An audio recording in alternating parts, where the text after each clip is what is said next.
আমাদের চারপাশে এমন কিছু মানুষ আছেন যারা নিজেদের ভুল বা ব্যর্থতার দায় অন্যের উপর চাপিয়ে দিতে বিন্দুমাত্র দ্বিধা করেন না। এই প্রবণতা কি নিছকই চালাকি, নাকি এর পেছনে লুকিয়ে আছে গভীরতর কোনো সমস্যা? এই প্রশ্নটি তুলে ধরেছে একটি ছোট্ট কিন্তু তাৎপর্যপূর্ণ উক্তি। নিজের দোষ অন্যের ঘাড়ে চাপিয়ে দিতে পারাটা কোনো চালাকির পরিচয় নয়, এটা মনুষ্যত্বহীন মানুষের পরিচয়।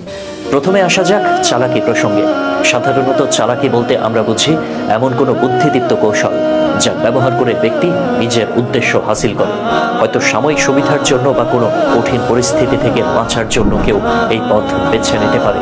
কিন্তু এই উক্তিটি বলছে অন্যের ওপর দোষ চাপানোটা চালাকি নয়। কেন নয়? কারণ সত্যিকারের চালাকি একটি গঠনমূলক বা অত্যন্ত নিরপেক্ষ ফলাফল দিতে পারে, কিন্তু অন্যের ওপর দোষ চাপানোর মাধ্যমে শুধুমাত্র একটি নেতিবাচক পরিবেশ তৈরি হয় যেখানে একজন নিরপরাধ ব্যক্তি ক্ষতিগ্রস্ত হয়। এবার আসি মনুষ্যত্বহীনতা প্রসঙ্গে।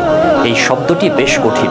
মনুষ্যত্ব বলতে আমরা বুঝি মানুষের মানবিক গুণাবলী, যেমন সততা, ন্যায়পরায়ণতা, সহানুভূতি, দায়িত্ববোধ এবং আত্মসম্মানবোধ। যখন একজন ব্যক্তি নিজের ভুল স্বীকার না করে অন্যের উপর দায় চাপায়, তখন সে এই মৌলিক মানবিক গুণাবলীগুলো থেকে বিচ্যুত হয়। দায়িত্ববোধের অভাব। নিজের কাজের দায়ভার গ্রহণ করা একজন পরিণত মানুষের অন্যতম বৈশিষ্ট্য। যে ব্যক্তি নিজের দোষ অন্যের ঘাড়ে চাপায়, সে এই দায়িত্ববোধ থেকে সম্পূর্ণরূপে সরে আসে। সততার অভাব। এই কাজটি সরাসরি অসততার পরিচায়ক। মিথ্যা বা অর্ধসত্যের উপর ভিত্তি করে একজন নিরপরাধ ব্যক্তিকে ফাঁসানো হয়, যা কখনোই সৎ মানুষের কাজ হতে পারে না। সহানুভূতির অভাব। অন্যের ওপর মিথ্যা দোষারোপ করে তাদের ক্ষতি করা, তাদের সম্মানহানি করা, এটি সহানুভূতির চরম অভাবেরই বহিঃপ্রকাশ। একজন সংবেদনশীল মানুষ কখনোই এমন কাজ করতে পারে না। আত্মসম্মানের অভাব। আপাত দৃষ্টিতে মনে হতে পারে অন্যের উপর দোষ চাপিয়ে সে হয়তো নিজেকে বাঁচিয়ে নিচ্ছে, কিন্তু দীর্ঘমেয়াদে এটি তার আত্মসম্মানবোধকে ক্ষতিগ্রস্ত করে। কারণ নিজের কাছে সে জানে যে সে মিথ্যা বলছে, সে অন্যায়ের আশ্রয় নিচ্ছে। এই ভেতরের দ্বন্দ্ব তার ব্যক্তিত্বের উপর নেতিবাচক প্রভাব ফেলে। এই প্রবণতা কেবল ব্যক্তি বিশেষের মধ্যেই সীমাবদ্ধ থাকে না, এটি সামাজিক পরিবেশেও বিরূপ প্রভাব ফেলতে পারে। যখন সমাজে এমন মানুষের সংখ্যা বাড়তে থাকে, তখন পারস্পরিক বিশ্বাস কমে যায়। মানুষ একে অপরের প্রতি সন্দিহান হয়ে ওঠে। ন্যায়বিচারের পথ রুদ্ধ হয় এবং অপরাধী ধরা ছোঁয়ার বাইরে রয়ে যায়।